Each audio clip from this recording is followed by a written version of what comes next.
van de barman, toen kom Wienandje doorheen.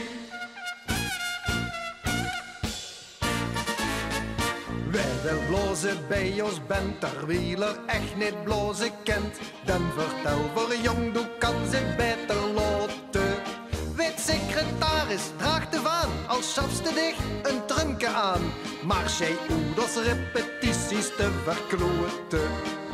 Alleen Wienand met zijn truit, hij snapt dat niet. Gitterwege zit met hem hetzelfde leed. Wienand, huren op.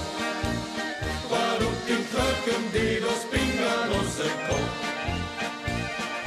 Wienand, ach Wienand, nu zit dan zelf op de dag er niets van klopt. Wienand, pak hem in. Een repetitie ohne die truik, wie schon goed in het zin. Maar Wienand, ach Wienand, al weten ze op van ginkeren over de muur. Ja Wienand, had maar een liefde en die liefde is zijn buik.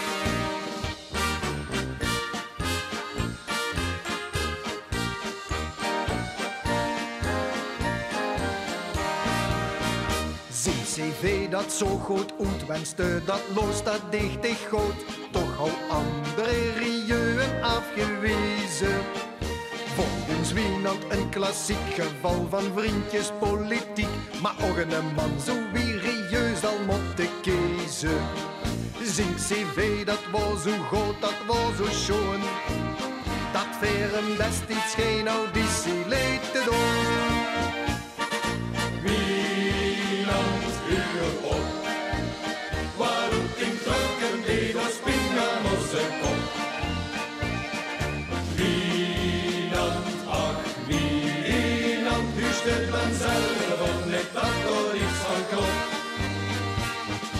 Wienand, pak hem in. Een repetitie ohne die truik, wie schon goed in het zin. Maar Wienand, ach Wienand, al weten ze op van ginkeren over de muur. Ja Wienand, had maar een liefde en die liefde is zijn buik. Wienand, huur op. Waarom in truiken die door springen onze kop? Wienand, ach Wienand, nu zit dan zelf op net dat er niets van klopt. Wienand, pak hem in. Een repetitie ohne die truik, wie schon goed in het zin. Maar Wienand, ach Wienand, al weten ze op van ginkeren over de lucht. Ja Wienand, had maar een liefde en die liefde is zijn buik. Maar Wienand zegt dan geef mij nog een jaar. Daar roept u alle nee. Wienand, wie want more? Wie want more? Wie want more?